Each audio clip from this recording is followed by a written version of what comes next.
All right, we're about to get into this next article here. Give me a second.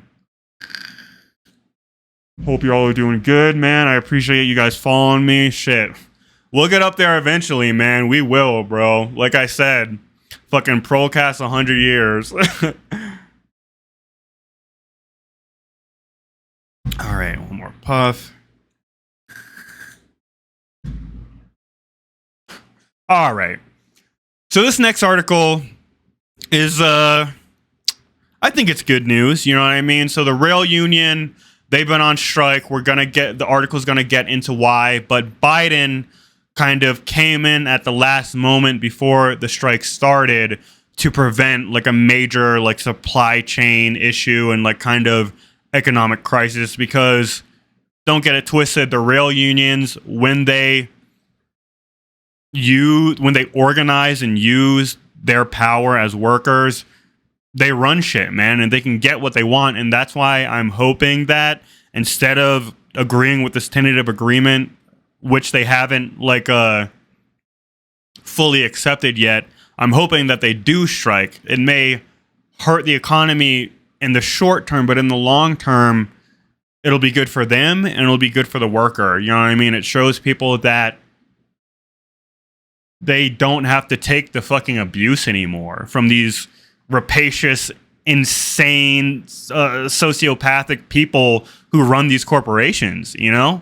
So let's go ahead and get into the article. This is from Jacobin, written by Paul Prescott. Whew, that was a fucking mouthful.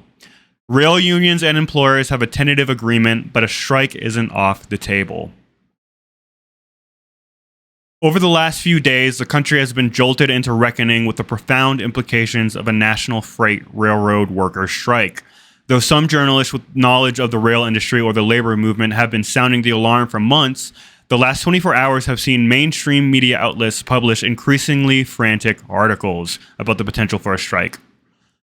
In the early hours of Thursday morning, the White House announced a tentative agreement between the major rail carriers and the remaining holdout unions, Teamsters Brotherhood of Locomotive Engineers and Trainmen, or BLET, and the Transportation Division of the International Association of Sheet Metal, Air, Rail, and Transportation Workers, SMART-TD. Very, very cool union names. I love it. The proposed agreement includes the best wage increases for rail workers in over 40 years.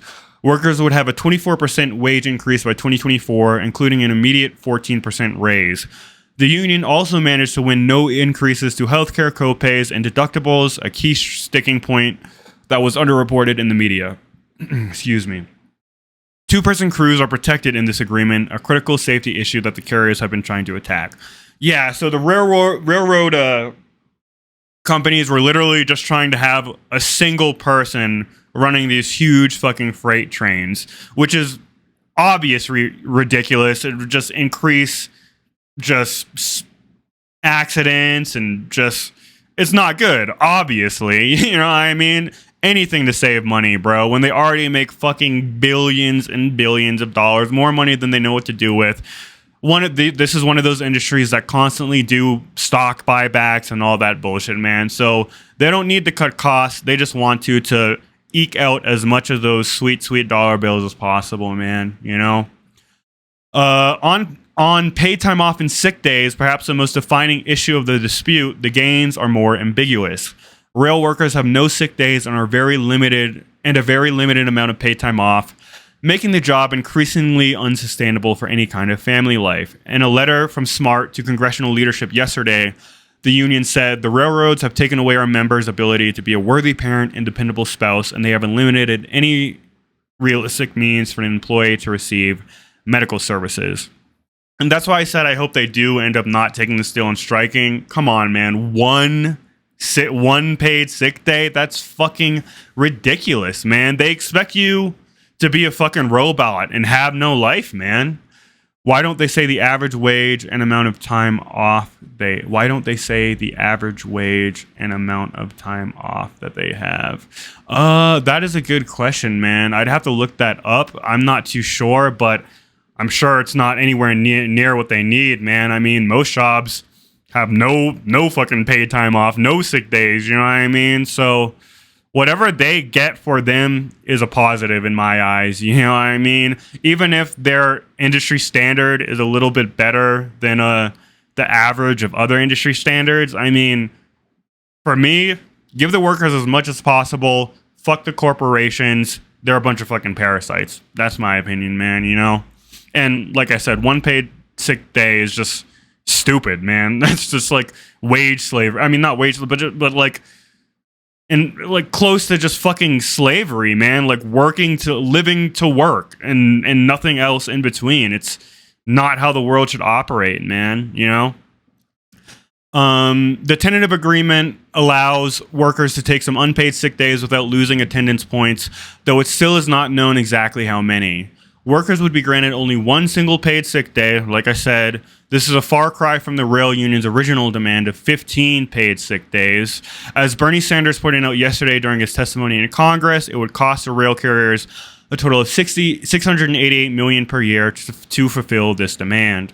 While that may sound like a lot, that figure is less than 3.5% of their massive annual profits.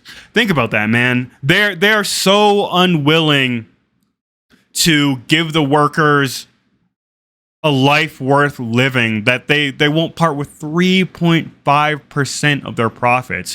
What the fuck? What the hell is that? That's a lot of fucking money, dude. I can't even calculate that in my head. That's gotta be like, I don't even know, billions upon billions of dollars in profits. It's not like they're not profitable, and they just the whole point is control, man, because they know that if they give the workers an inch, the workers are going to know that they can take a mile and demand a mile because they're the ones who keep this whole system running, you know?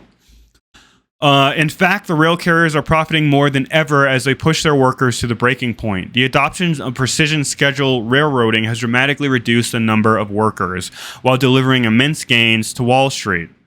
Instead of investing these profits in its workers or rail infrastructure, the carriers have spent $196 billion on stock buybacks since 2010. And if you're wondering what precision schedule railroading is, it's just fancy fucking corpo talk for reducing the amount of people who work there, reducing the amount of stops that they have to take, the amount of things they do to make the railroad functional so they can eke out as just as much fucking shekels as possible. That's what it's all about, man. Biden himself got personally involved and phoned in to the let's start that over. Biden himself got personally involved and phoned in to the negotiations that Labor Secretary Marty Walsh convened.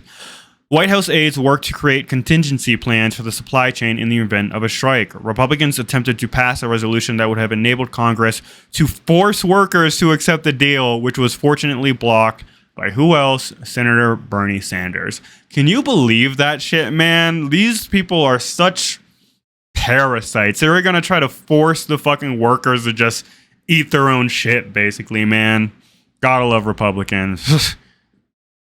But yeah, man, that's about it. There's a whole bunch of freaking strikes going on, or not necessarily strikes, but a whole bunch of labor activity going on in the United States right now. We're in what I hope is a long overdue wave of labor rising up and taking what is rightfully theirs, man. You know, Americans, especially the younger generation, millennials, Gen X, some Zoomers, they're the most productive generation in American history, probably the most productive generation in human history. They deserve just basic human happiness and dignity, man. So they're starting to realize that, and they're starting to take militant action, which is exactly what we need. Don't expect the politicians, even people like AOC and Bernie Sanders, to save you, man. What creates change is people on the ground cracking skulls, figuratively, of course.